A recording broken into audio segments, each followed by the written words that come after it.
it so far. Thank you for joining us this afternoon. I'm Greg Foster. I'm the editor of AD India, and I have with me two extraordinary people. Let me introduce them to you now. French-Italian and living in India for almost 20 years now, Max Modesti is the man behind one of the world's most important embroidery ateliers, working for many of the world's greatest luxury brands, including Hermès, Saint Laurent. It's actually an endless list. The founder of Les Ateliers d'Azem and the Calat Institute in Lucknow. He works at the intersection of design, craft, and luxury, employing over 600 karigars in India to create handcrafted, hand-embroidered pieces that ultimately make their ways onto the runways of Paris. Max is based here in Mumbai, although he's in France today. He's a great friend of the magazine. He's not only helped shape our take on craftsmanship, but he was also the driving force behind our embroidered fabric covers. He once designed a very abstract Christmas tree for us. He was the winner of the first AD X JSW Prize for Contemporary Craftsmanship. I don't think there's much we do at AD without including Max. Also on the call today is Diana Marian Murek. Diana is the Director of Education at Istituto Marangoni, Mumbai. She's also held the same position in Florence and London. She's a trained fashion designer, having worked for the likes of Costume National before teaching, writing, and ultimately switching full-time into education. She's a whirlwind of fun, a fantastic ambassador for the school and for Italy. For those who don't know, Istituto Marangoni is one of the world's most iconic fashion schools. Started in 1935 by Guido Marangoni in response to a simple question: is it possible to teach fashion? Marangoni has an innate Italianness that permeates the everyday experiences of its students, irrespective of which country they're in. Marangoni values training over everything else and constantly updates its programs to meet the changing needs of the international and Italian markets. Both Max and Diana are extremely passionate about what they do. They have a lot to say, so please don't be shy. I'm very much hoping you're going to talk. Today's session is called Craftsmanship Now. Diana, I wonder if it's over to you. Sorry, I'm not expected to ask you questions so early. Tell me, how does, Marangoni is essentially a design school, but how does craftsmanship fit into the curriculum? Hi, Greg, and hello, Max, who is at the moment reconnecting. Thank you very much for, first of all, to invite us and to make this, organize this beautiful panel. And I think and compliments for your magazine. You know, I'm a huge fan, and I think I love that it has this intersection between fashion and architecture, which we can see also in this beautiful AD weekend, because also in one of your articles lately you stated and you highlighted how many of fashion designers were actually architects or trained as architects before, like Tom Ford, Gianfranco Ferré, and so on. So this intersection between architecture and fashion is really, really interesting and has always been there. So craftsmanship in our curriculum, absolutely, it exists in two manners. Let's say implicit and explicit. It is within all the courses in terms of master classes. We have craftsmanship coming to the school and deliver lessons and workshops on block printing, shibori, and smocking workshops. And so we do many, many things, which practically are more possible even in India than in other schools and other schools that we have in Europe, because we have all the artisans here close by and we can call them in. And so this is what implicitly always is happening. And explicitly, we are launching next year a postgraduate course in fashion and creative surface design, which is actually, which is the driving force behind it is actually employability, because as you were saying, we are constantly upgrading and updating our curriculum in order to be at par with the industry and the industry needs. And what we have seen here in Mumbai, that both embroidery companies and in India and fashion houses in Europe are actually seeking professionals in the embellishment sector, who have an international artistic mindset, but also this making acumen, which can be taught and can be realized perfectly here in India. So therefore, we're launching that postgraduate course, and we're hoping that our students, our future students, will see how important it is actually as designer in India, but not only, because we would be able actually to place those students even back to Europe in the European fashion houses. That's quite interesting that it's a business reaction. No, the demand is from the business side. But actually, it strikes me that fashion is quite accessible in terms of, you know, a lot of young people are interested in fashion, but it's immediately, you can appreciate it immediately. But to appreciate craftsmanship, it's about knowing how things are made, and it requires a sort of a more sophisticated knowledge. You evolve into somebody who appreciates craftsmanship. It's for something later in life. So I'm quite interested to know, to what extent are young people interested in it, and how do you get young people interested in craftsmanship? I think that's a question for both of you, but Diana, if you want to answer that. Quite frankly, in school, it's kind of very simple, because we are addressing as in Istituto Marangoni mostly ready-to-wear and haute couture. So we're talking about the luxury market, and embroidery and craftsmanship particularly belongs to the luxury market section, because of course it's very, it can be and is very expensive, the better it is. And even more being an Italian fashion school, we know like how important craftsmanship is in the making, also in accessories. We know how beautifully brands like, for example, Bottega Veneta do, like their whole business idea is based on one technique, on doing something very particular like their intreccio. And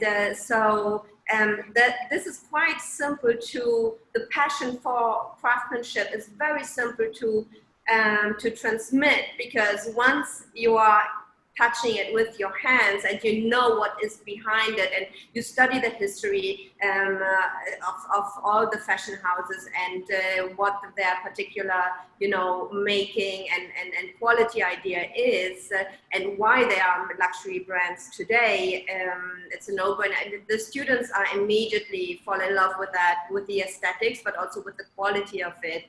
So yes, I agree that it's something that comes also with time, because it's not something a very young person immediately maybe is drawn to. But once you touch it with your hands and you know, and the knowledge, also the theoretical knowledge behind how much time goes into it, and you know how much passion and love and so on, then everybody is quite quickly hooked up. And Max is founder of the Calat Institute, which is essentially an embroidery school in Lucknow. How do you get young people in Lucknow interested in craftsmanship? Well, it's a good question, Greg, because today, in fact, the young generation of craftsmen in India, they want to exit the job. This is the reality on the grounds. In India, if you go to Jaipur, people don't want to do block printing anymore. If you go to Lucknow, people don't want to do embroidery anymore. So how do you bring young people, young artisans, to continue the legacy of their families? As Diana said, it's also not only about the artisans. What is very key in the development of craft in India, and what we've been missing for many years, it's the management, the middle management between the brands, between the clients and the artisan. Because if you don't have this link to connect between design and craft, then the artisan cannot perform. Okay, it's not just because you keep reproducing your block printings, your wood carving or your embroidery that you'll be successful. And so we need to change the approach. This is the reason why we need today's students to become more performant on the craft sector, and Indian students especially, they need to realize the huge potential that the craft sector has in terms of economic for themselves and for the country. So, you know, Greg, we have exactly the same issue in Europe. Unfortunately, there's something that we cannot change with craft. Craft it's about time. It's the time to learn and to understand how you make a beautiful object, how you make a beautiful fabric. So that's not something easy. Can you hear me properly? It's just sort of started to. It just started to go a bit funny. If you okay.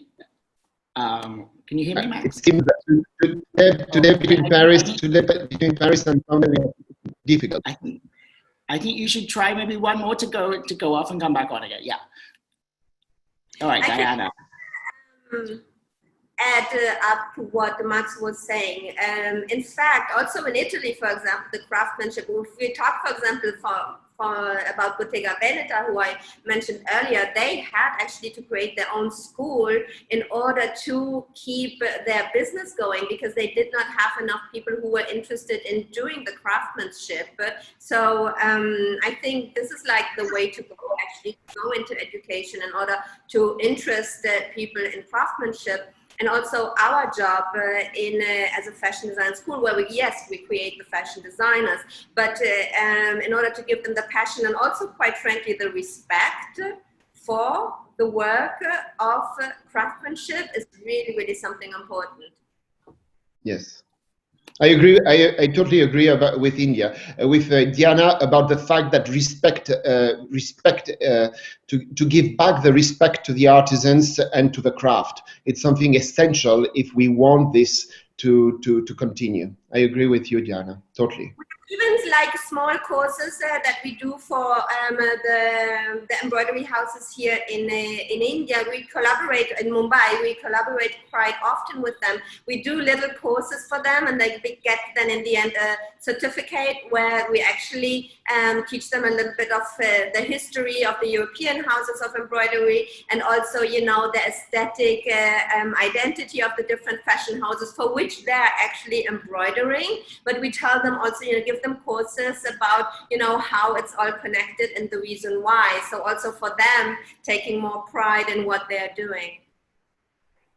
I mean, you can't talk about embroidery without talking about fashion. Forget about sort of how embroidery is used in interiors, but fashion is where most of the embroidery goes now. Paris Fashion Week starts on Monday. I know you've been really busy, Max, with that. Can you give us a bit of an insight as to how, what you've been working on? I know often you can't say which clients you're designing for, but what you've been working on, and what's the process of how and when does the embroidery, how soon before the show is it done, and how does it get from Mumbai to Paris, and then it's on the runway or I guess it's going to be on a Zoom call actually on Monday. No, it's not going to be on a Zoom call. There's going to be quite a lot of shows going live in Paris next week, like it's been happening this week in Milan. As we speak right now, in fact, the last pieces are going to be flying from Bombay to Paris tonight to be delivered tomorrow in Paris, which shows that even during this COVID time, we can still do miracles in India to go on the catwalks of Paris.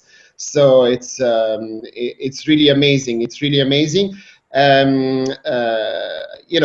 because it's a special season for all the brands. So we've got more time this season. We've got more time to design. We've got more time to think about what we wanted to put on the shows, what kind of products, what kind of identities.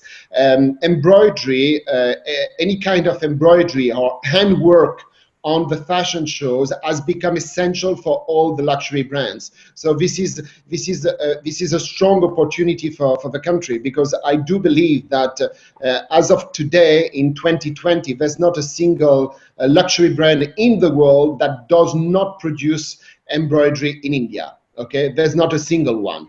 Okay, all of them do come to India, because India is and will be the last country around the world where you'll be able to create, to merge also the crafts in order to create those unique products. It's true. I was talking to somebody this morning from Louis Vuitton, actually, and they were telling me that this season, that their orders they've placed in India, actually, are for the most extravagant and complicated sort of thing, be it embroidery, or I think this was metalwork with reference to a handbag, that's quite an interesting trend, no? That people have had more time to think about it, these things are getting more complicated and more sort of embellished. Yes, I mean, I don't know if it's becoming more complicated. I'm not sure it's getting more complicated, but I mean, definitely intricate is what I meant. Sorry. Yes, intricate. Yes, I agree with you. It's more intricate. There's more deep research on the kind of developments and the kind of crafts that are being used.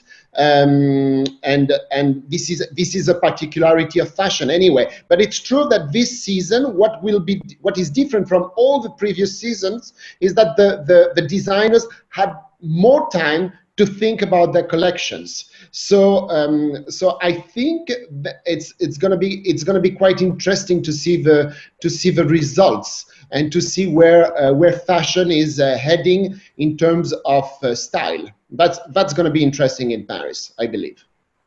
You know, obviously we missed Salone this year, and one of the highlights of Salone is when you sort of walk into that presentation and it's kind of like Spot, the piece which was made by Max.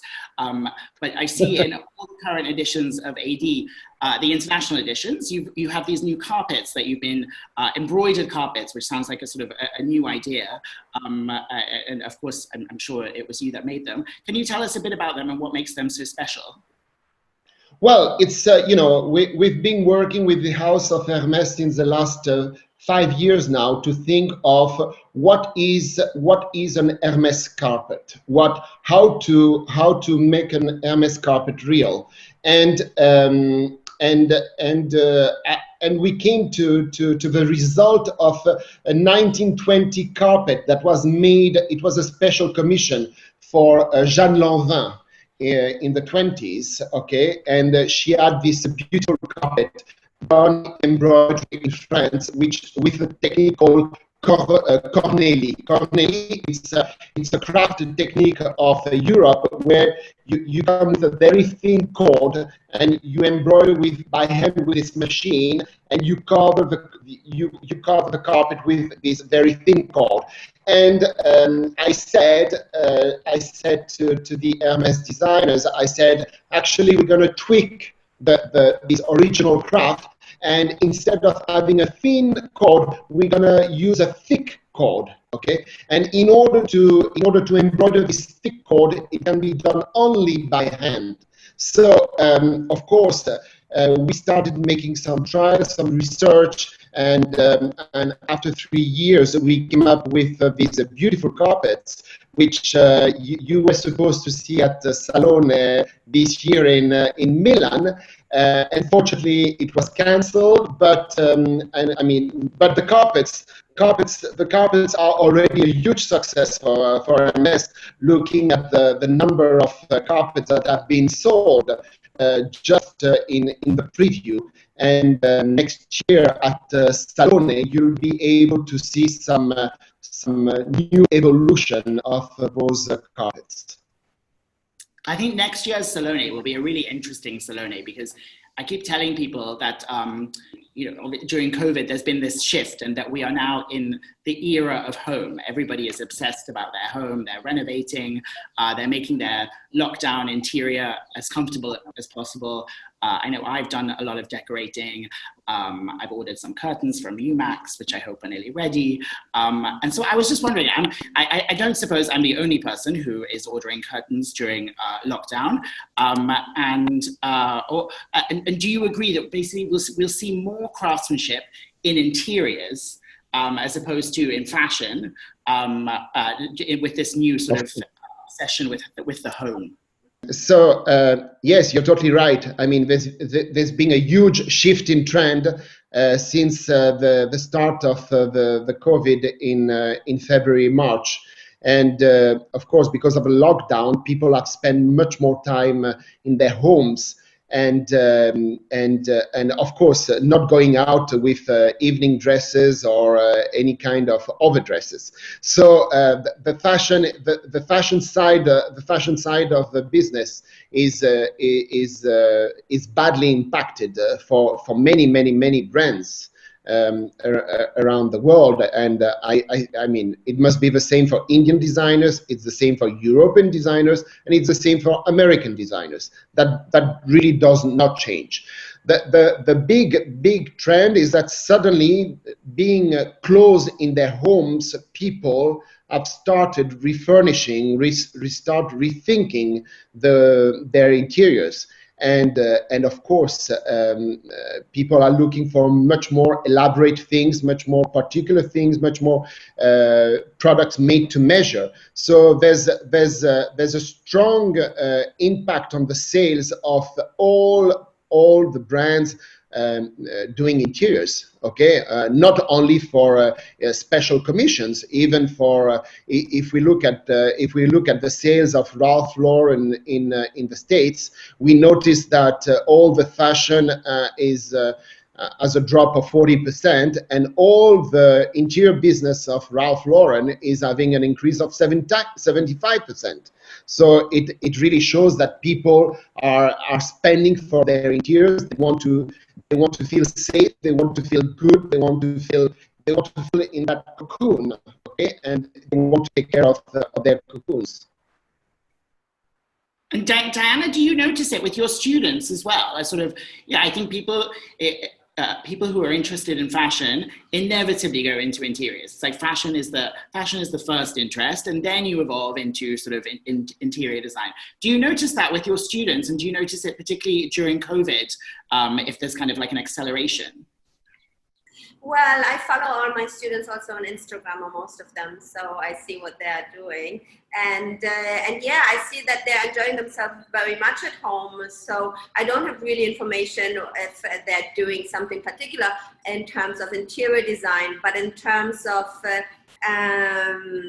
selfies and enjoying themselves in terms of creating photo shoots more than they have to, and in general, like their attitude to the course has completely changed. Not really like interior design, I would not really know, but I think everyone has like a different approach now to life, and also because we are not busy on planes anymore, and we are not traveling and out for dinners, and it has calmed down everything. So I see that shift in being more reflective, and I see the work of the students improving in an accelerate manner, because the work that they have presented in the last month were really extraordinary, because they had more time for research and they had more time for reflection, which then was shown in everything what they have produced. So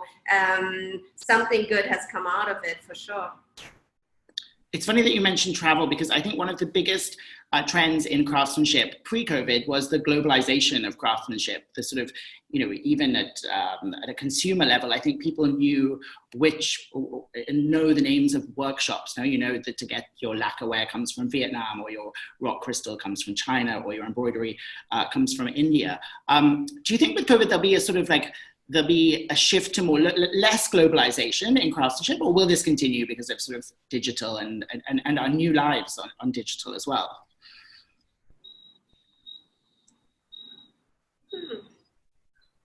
It's an interesting question that you're asking, Greg. I was not expecting this question because yes, you're right. I don't think it's going to change the fact that we need to go more local in terms of research and development. That's for sure. So this is the reason we need more students to get involved on the grounds in India to go to the artisans. We cannot expect the artisan in Uttar Pradesh to reinvent himself if someone doesn't bring him the cards he needs to play with in order to reinvent his craft. Okay, so that's for the local. In terms of global, I don't think that the COVID is going to change the fact that art, fashion, interiors isn't global. Okay, today we still, even during this lockdown times, UPS continued to work at FedEx, so we could still exchange ideas, exchange products, trials going on, and in fact it was a very interesting time for us to see that things could still work despite this pandemic. But yes, we need to go. We need definitely to go more local. Okay, we need to go more local in the research and the development. We need to go more global in terms of marketing and sales, for sure.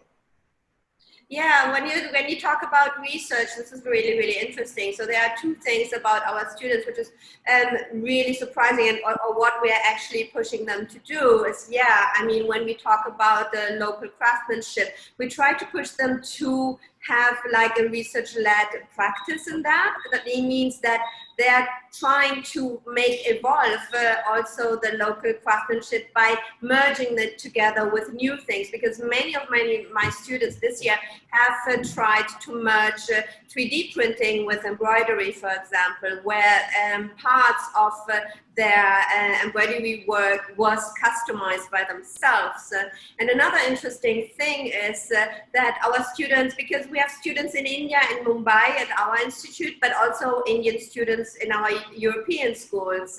And what is beautiful to see that they are actually in their final collection or in their practice there, actually include their local back to home craftsmanship possibilities by when they come back for the holiday breaks and so on, they go to the cardigans, they go and develop things with them and bring then the stuff back to Paris or Milan or London, to all our schools there, and involve the Indian craftsmanship in their collection there.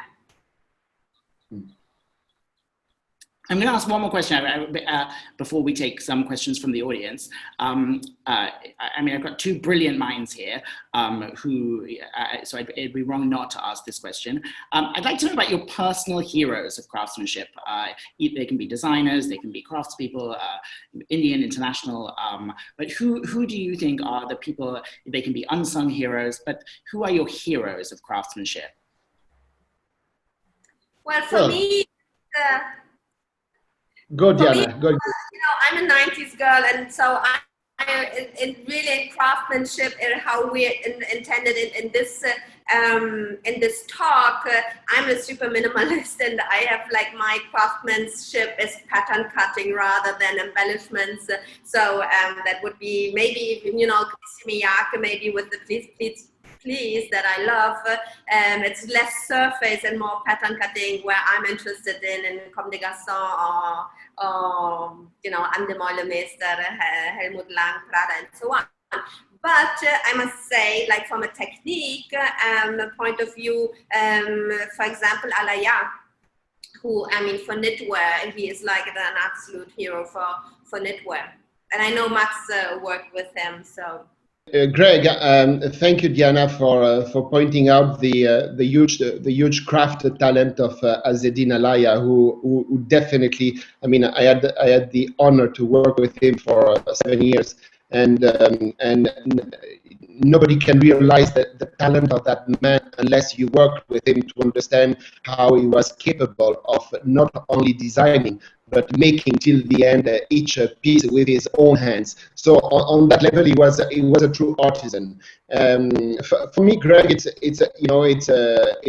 really simple. The hero of craft for me is honestly, is the Indian artisan who every morning gets up at 6 a.m. in the morning, goes to his workshop, okay, works all day long, 10 hours, 12 hours, to make sure that he can earn the living to sustain his family. And the next day he starts again and does that. So wherever he is in Kashmir weaving pashmina, wherever he is in Varanasi weaving silk, wherever he is in Bombay doing embroidery. The Indian hero for me is really the Indian artisan in its global representation. And it might sound a little bit easy to say that, but I'm amazed each time I travel through the country. I go to any place and I see this dedication that the Indian artisan has towards his craft. This is really beautiful. And if I'm allowed just to add one more person, okay, there's one person which for me symbolizes a little bit all that, and it would be Brigitte Singh in Jaipur, who since almost 50 years has been without ending every day, reviving and keeping block printing at its best. So I really would like to to salute Brigitte Singh, because sometimes she's not part of all these webinars. She's someone living in a beautiful bubble in Jaipur, but keeping a level of craft which is unseen anywhere around the world. So I hope, I always say that I always push students and young people in India to go and visit her in Jaipur, because really she's a role model for all of us. I have to say, I've never met her, and every time I've been to Jaipur, which is quite a lot, actually. I've reached out, but she's never there. In fact, she's often in Paris. Otherwise, I'd love to see her. I'd love nothing more than to see those workshops. No. Brigitte has a trick where she says she's never there, but actually she's in the workshop, okay, and she doesn't want to see people because she's busy block printing. So you need to cross that wall to be to meet her, and because the only place where she is happy, it's in the workshop with the artisans, block printing those fabulous fabrics that will go around the world to the most magnificent interiors. I shall insist next time. Okay, I'm going to take a couple of questions from the audience here. What is the future of Indian designers, and how will we sustain when we become designers after 4 to 6 years? So I think that sounds like a student who is perhaps worried about the current state. Diana, what would you say for students? In general, I think that it's very different. Students in India are very different than in Europe in terms of Indians immediately want to start their own business, which is in itself not recommendable. And this is, for example, completely different in Europe, where you will go for 5 or 10 years working for somebody else and learn really the business and the art of being a fashion designer within the real fashion scenario and the real fashion calendar and so on. So after that, everything will be much more easier, because if you start your own business immediately as a fashion designer, you don't know enough and you don't have done enough mistakes. Also, all the mistakes you will pay, while when you're clever and you first work for 5 or 10 years for somebody else, the mistake will pay somebody else. But not only you will make less because you will have a mentor who will help you not to make them. So then after 5 or 10 years, if you really start to do your own thing, you will be much more secure in what you're doing, and you will be much more clever. And so that is that. But also, I think Indian designers need to really make think well when they make the choice if they want to go into the wedding market or be more international, because I know Indian internal market is amazing and it's huge, and it sustains itself and it's great. I mean, I'm coming from Italy. I mean, we can live only from export because of course we are not enough to sustain all the luxury brands that we have in the country. So I think you have to think about if you want to go that way, or already think of a business model where export is included, and therefore the design idea and aesthetic needs to be slightly adapted, of course, or be different. There's another question from Kana Patel. How do we affect the regional aesthetics by bringing in global inputs to the karigars? Should that be of concern?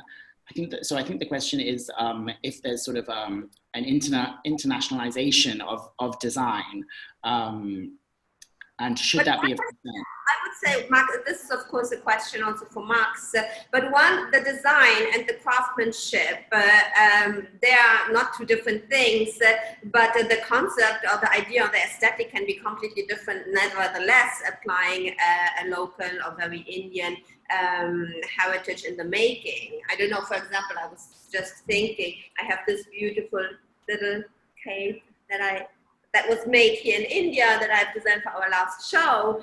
I mean, it looks quite futuristic and fun, you know, a part of it looks like a little bathing hat cap, but it's done here. So the design of something, you know, versus what the technique is, I think it's absolutely can be everything. I agree with Diana on this point. I agree, and I think if I can insist on one thing, is that it's really the dialogue between design and craft. Okay, there's not on one side the craft, and the craft cannot be changed. Okay, it's there is an heritage, there is a culture, but then the work of designers, the work of the future students becoming designer or becoming exporters, is how do you envision the evolution of this craft? Okay, India has been nurturing itself with crafts dating from the 17th century. If we look at the history of craft in India, all the craft that we are at the moment exploring, using, or that we can use, they had their global reach in the 17th and 18th century, and many things haven't changed since then. You know, you still go to Rajasthan and people are still reproducing the same designs. You go to Kashmir and people are still weaving the same designs, and you go, of course, to Varanasi and you have the same things. So it's always interesting to see that you know, I believe that the success of a brand like Raw Mango in India comes from the fact that you know, the designer twisted the design and the approach to craft. So this is what I would like to, you know, to push students to do, is that you need to go and spend time on the grounds. You need to go and spend time with the artisans to really absorb what is the DNA of a craft. And once you know that, and like Diana said, that you need to have experience, you must spend time with designers, you must spend time within companies, so you get the experience, you get exposed. You cannot believe that at 23, 24, 25 years old, suddenly you can jump and do a collection. Everybody can do a collection. That's not the success of fashion. The success of fashion, the real success of fashion, is, can I impact fashion, and can I be there in 10 years, 15 years, 20 years from now? Okay, this is what is relevant in fashion. Everybody can do a fashion show, you know, that's not the difficult part. What is difficult is, will I survive fashion? Will I be there in 5 years? Will I still be there in 10 years and 15 years? And will I still have a voice to express my ideas in fashion, in interiors, with the craft which is around me? And there's one point I would like to insist, Greg, that maybe we haven't insisted enough during this conversation, which is that craft in India is unique, and craft is the DNA of India. Okay, this is something that, and I believe that Diana agrees with me, is that there's no other country that has such an exponential craft territory. But it's not because you have craft that you become a designer. Okay, it's fashion design is something different. Okay, I can have just one idea, I can have just one approach of fashion and be a fashion designer. And Issey Miyake was clever enough to show that with just pleating fabric, just with the idea of pleating fabric, you could create a full lifestyle of fashion, of products. So this is also something very important that I always say, that you know, fashion and craft, it's something different. It's not because you have amazing craft that you're going to have amazing fashion. So you need to learn to balance craft and fashion. Mm. Absolutely. And craftsmanship in India is not only embroidery. There's so much more else to it. Papier-mâché. There's it's just a huge industry.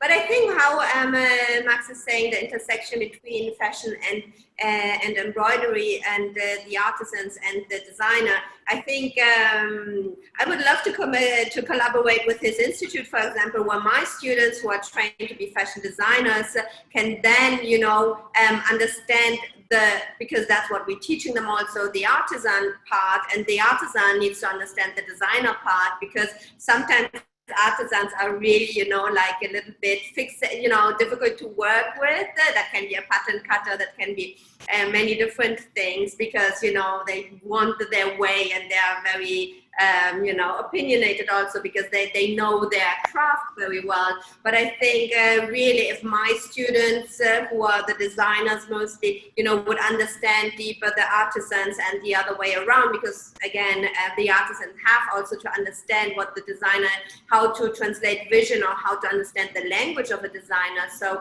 I think this collaboration will be really, really interesting. Mm. Wow, I can't believe it. I don't know how many people are watching, but we have 28 questions, which is sort of incredible. So I will sort of run through, obviously we won't be able to take all of them. Gitanjali Kasliwal, who I think is in Pondicherry, hi, says, what will it take for resuscitating, rejuvenating the incredible crafts sector at the scale it requires post-COVID? Is design collectives? So I think that's more of a statement or a thing. Do you agree? No, Greg. I will jumping into this question immediately, because it's a subject I've been studying since the last 6 months due to the COVID in Italy, as well in France and in India, because as I said at the beginning of the conversation, don't think that the situation in Italy is better than India. It's not true. I was in Venice and Murano since the last month, working on you know, with the glass craftsmen, the glass artisans of Murano, because we are experiencing exactly the same situation because of the COVID. The industry there, the craft industry of the glass in Murano, is completely washed out, and most probably there's today 60 master artisans left in Murano, and the people expect, I mean, the city of Venice expect that in the next 6 months, 20 of them will go out of business. So we are talking about a 2,000 years old craft of glass, and it's exactly the same situation in India. If we look at the situation of Varanasi as we speak today, where 75% of the weaver of Varanasi do not have work on their looms. So this is the urgent situation we are facing in Varanasi. This is the same situation in Lucknow for chicken embroidery. It's the same situation all over the country. So to reply to Gitanjali, I would say that honestly, I believe that if there's not a political decision to impact the craft, either in India, either in Italy, okay, we will not be able to save the craft. We will not be able to save the master artisans, unfortunately. So this is the reality today, and I really want to take the opportunity to say this today, because there's not enough platforms in India to clearly say what is the situation of the craft industry in this everybody says post-COVID situation. We are not in the post-COVID. We are right in the middle of the COVID pandemic situation around the world. It's not going to end soon. It's going to go on for at least another year, and I don't see global trade to come back to what it was in 2019 before the next 3 years. Okay, so it's a very difficult situation. We cannot expect a brand, we cannot expect a luxury brand to save the world. That's impossible. Only if there's a political will, only if the government of India realizes today the situation of these millions of artisans, because this is the second largest sector in India after agriculture. After agriculture, the craft sector is the second largest employer in the country. If they do not understand that, then I don't know what to say. We need to go to the temple and pray. Yeah, I think that the question from Meher Gupta, I mean, thank you, Maxim, there's a lot to think about there. The question from Meher Gupta actually is quite interesting. She's asking, how does one get in touch with carrigers and craftspeople within India? Is there some sort of database? I have to say, I actually don't know the answer, but I do think if that was more transparent, at least there is a database. There is a database. There is a fabulous organization in Delhi called the Craft Revival Trust, which was founded by Ritu Sethi, a magnificent woman who, since the last 20 years, has been I would say, the Google of craft in India. And they've been writing down on their website. Okay, so the website is Craft Revival Trust. And you can find in every village of India, you can find in every state of India, where are the artisans and what kind of craft they perform. Oh, I shall look that up for sure. I'll take one last question. How much, this must be for Diana, how much importance should fashion institutes give on craftsmanship development? Currently, we teach embroideries and surface ornamentation, and also encourage craft documentation. Well, it's super important, of course. I mean, we sometimes forget that garments are made out of material, out of fabrics. So craftsmanship is not only embellishment, but of course it's also the material in itself that is crafted on looms and so on. So we have take extremely for us it's extremely important to have a research practice there. For example, our students are constantly challenged to follow, and they are taught the most revolutionary and upcoming techniques in creating material fabrics, in what materials are upcoming. Of course, most of that is very much sustainability driven, and so it's absolutely super important. Yeah, of course. And then before, so that was the last question. Is there anything that you guys would like to add? I don't want to cut you off before you've said everything that you would like to about craftsmanship today. Diana, you go first or I go? Well, I could go go like with a question for you, Max, also, because I'm really thrilled to be here with you. I would like to know if there's like in terms of techniques, is there a difference between, because you have of course worked with all the embroidery houses, I imagine also in Europe or in France, so the difference of the approach in the making embroidery that you could tell us between India and Europe?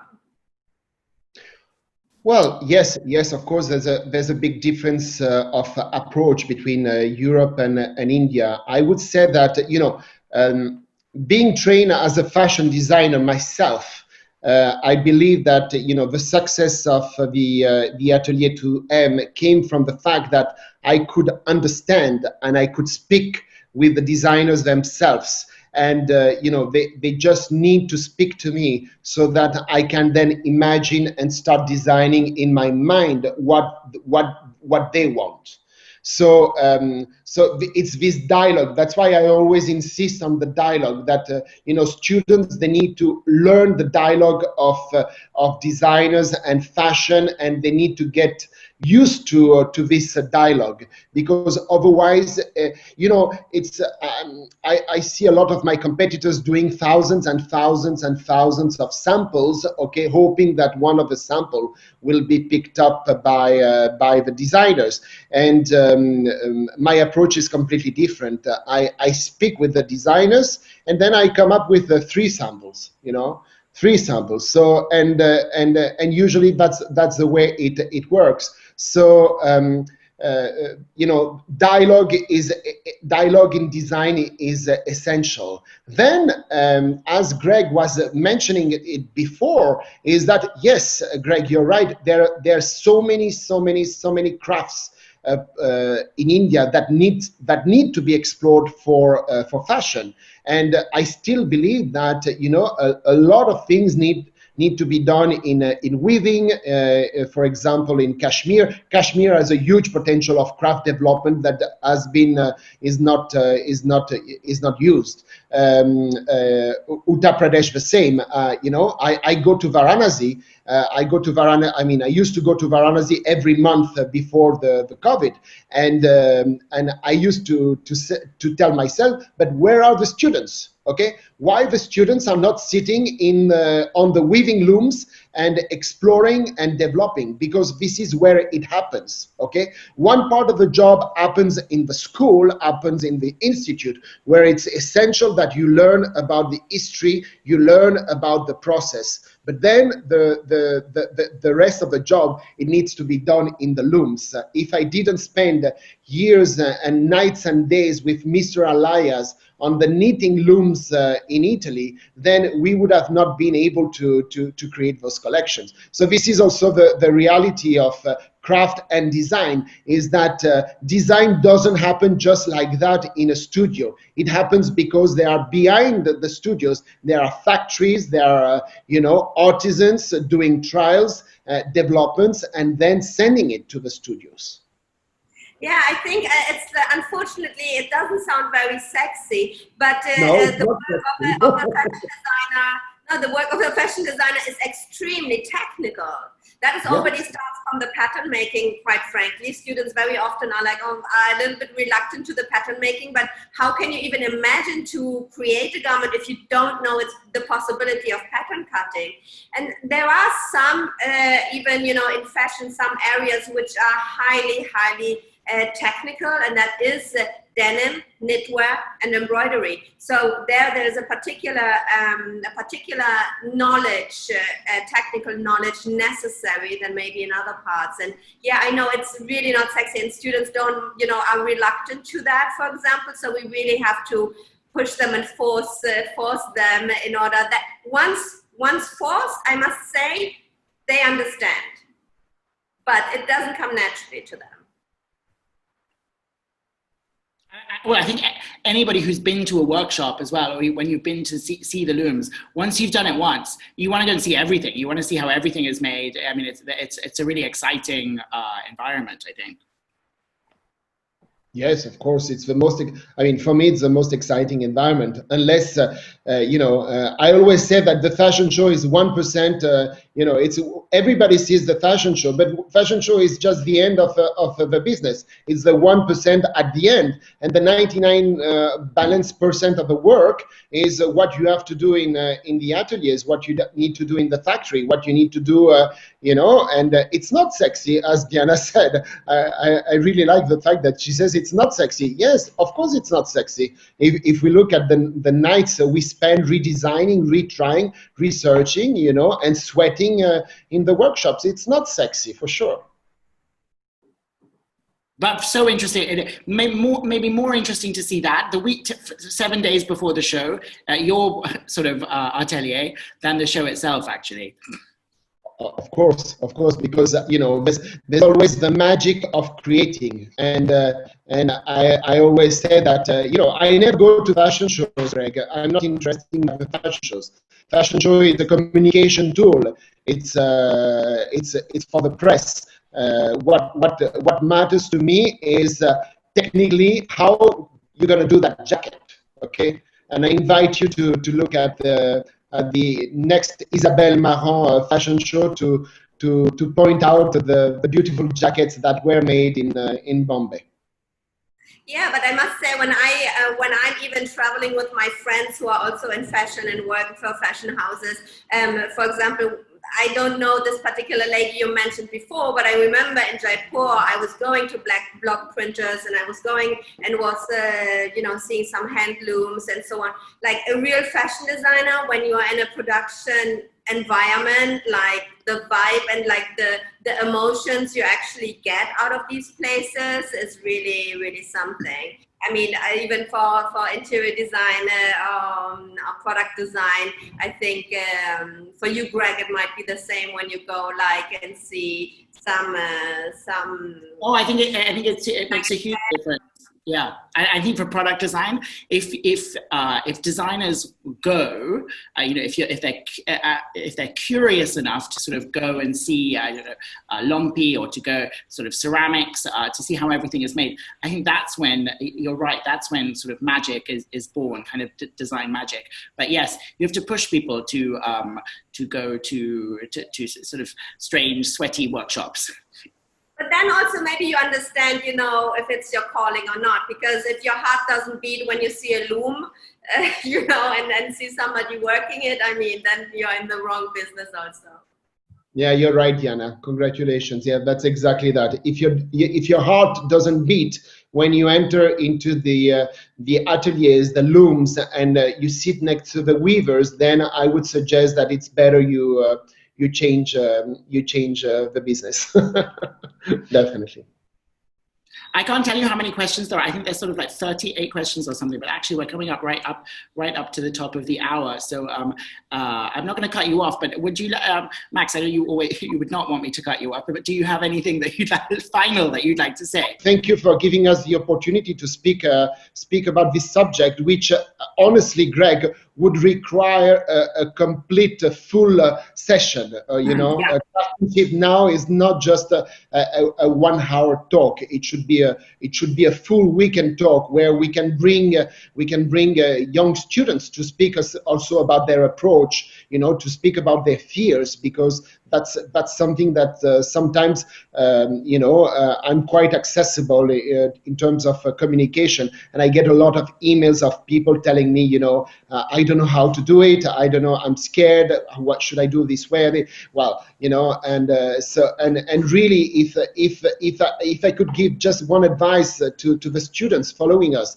I believe that there's not only students, but you know, what matters is the youth, is the next generation, is that really just go for it. I mean, what India has in terms of craft is unique. So what you can access is unique. So just go for it. Don't wait for people to give you approvals.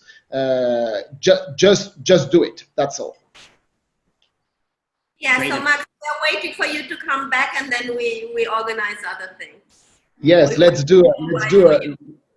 let's yeah, do yeah, and also watch this space for a weekend. You're absolutely correct. We could fill a weekend with craftsmanship.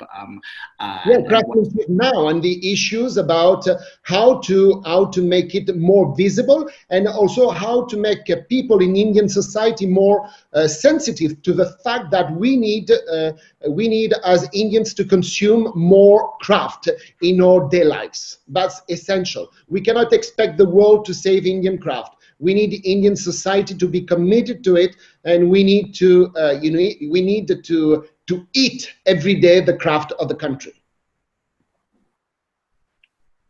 All right. On that note, I'm going to thank you both.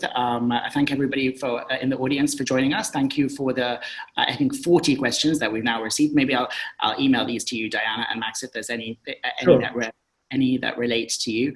And really, thank you, Diana. Thank you, Max. It's always a pleasure to speak to you. I always feel like I need to take notes. I miss you both. Take care.